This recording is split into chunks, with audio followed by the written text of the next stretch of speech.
बिस्मिल्लाहिर्रहमानिर्रहीम।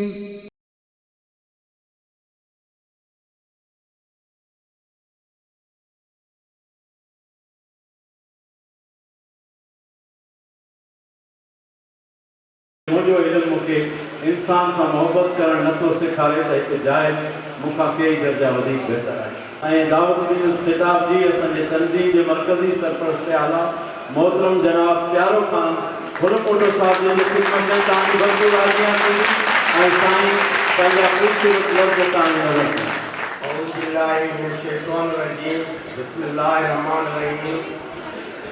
मुझे इंतहाई मान वारो नौजवान उमेर तारिक बाजारी साहब जेके असांजे हिन प्रोग्राम जा महिमान ख़ास आहिनि, सरदार हाशिम खान लोहाणी साहब, अब्दुल्ला बाजारी साहब, हाजी फैज़ मोहम्मद बाजारी साहब, मरकज़ी चेयरमैन इलाही बख्श बेतलो साहब ऐं असांजे हिन अहमदाबाद यूनिटी फाउंडेशन जो जनरल सेक्रेटरी अब्दुल मजीद बेतलो साहब ऐं असांजी हरिमराज यूनिटी फाउंडेशन जी चेयरपर्सन आपा ज़ुबेदार गांगरो ऐं मरकज़ी उहिदेदार सूबे जा उहिदेदार ऐं असांजे मरकज़ जूं अदियूं ऐं सूबे जूं भेणूं ऐं हिन मुख़्तलिफ़ ज़िलनि खां आयल असांजे हरिमराज यूनिटी फाउंडेशन जा उहिदेदार साहिबान ऐं असांजे हिन पिंडाल में आयल मौजूद शख़्सियतूं ऐं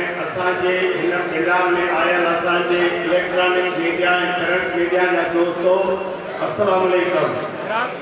त हुननि जेका असांजे मुल्क जी अहम ज़रूरत हुई, जेको असांजे मुल्क जो हींअर इंतिहाई अमन अमान ख़राब थी रहियो आहे, हुनजी टीम ऐं हरिमराज यूनिटी फाउंडेशन जे प्लेटफॉर्म तां जेको अमन जो नारो लगायो आहे, इहो अमन जो नारो पूरी सिंध में लगाए रहिया आहियूं।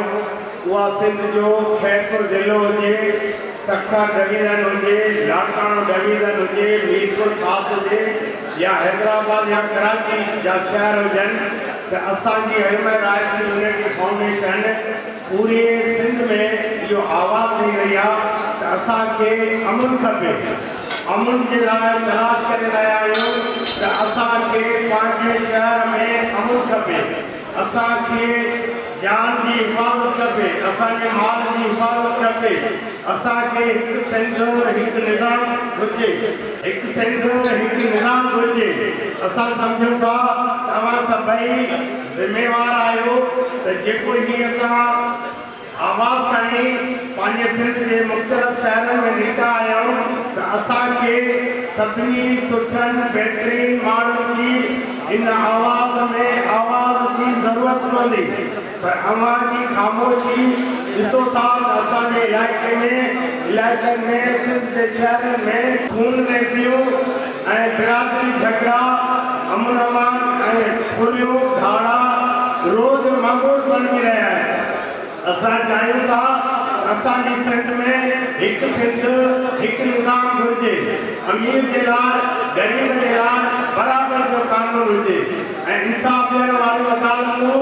त असां सम्झूं था त जेके एफआईआर कढजनि थियूं, जेके उनमें शाहिद मशीर पेश कनि था, उहे कंहिं लालच में या कंहिं खां लॻी करे पंहिंजी शादी खां फिरी वञनि था, त अदालतूं में बेवसी वञनि थियूं इंसाफ़ ॾियण था।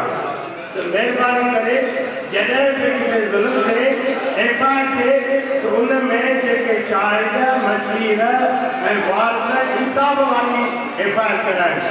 नाइंसाफ़ी कंदा त उन्हनि सां कुदरत नाइंसाफ़ी कंदी। इन करे इंसाफ़ जे पासे अचो, सच जे पासे अचो, हिकु जो साथ ॾियो, हिकु सां गॾिजी हक़ जे लाइ आवाज़ उथारियो त हीउ जेको असांजो अमन अमान ख़राबु आहे, उहो अमन अमान जल्दी ठीक थिए। मां हिकिड़ो पंहिंजे तरफ़ां ऐं पंहिंजे तंज़ीम जे तरफ़ां जेके असांजे हिन महफ़िल जो उमेर तारीख़ ख़ासि महिमान आहे, उनजे आॾो कुझु शयूं गुज़ारिश रखंदुमि त मुंहिंजा साईं ही जेको सिंध में जेको निज़ाम हले पियो ख़ासि करे पुलिस जेके नाइंसाफ़ी करे थी तइलीम तबाह थिए थी हेठि जूं सहूलियतूं अणपुरियूं आहिनि त महिरबानी करे गवर्नमेंट खां अहिड़ियूं जेके गॾियल सभिनी जे फ़ाइदे वारो ऐलान करे सभिनी खे गॾियल फ़ाइदो मिलणु खपे ऐं सभिनी सां इंसाफ़ थियणु खपे। असां खे हिकिड़ो सरकारी नुमाइंदे जी असां ऐं पंहिंजे तनज़ीम जे प्लेटफॉर्म तां अर्ज़ु कयो आहे। उमेद तारीख़ सां असांजे ज़रूरु क़बूलु कंदो।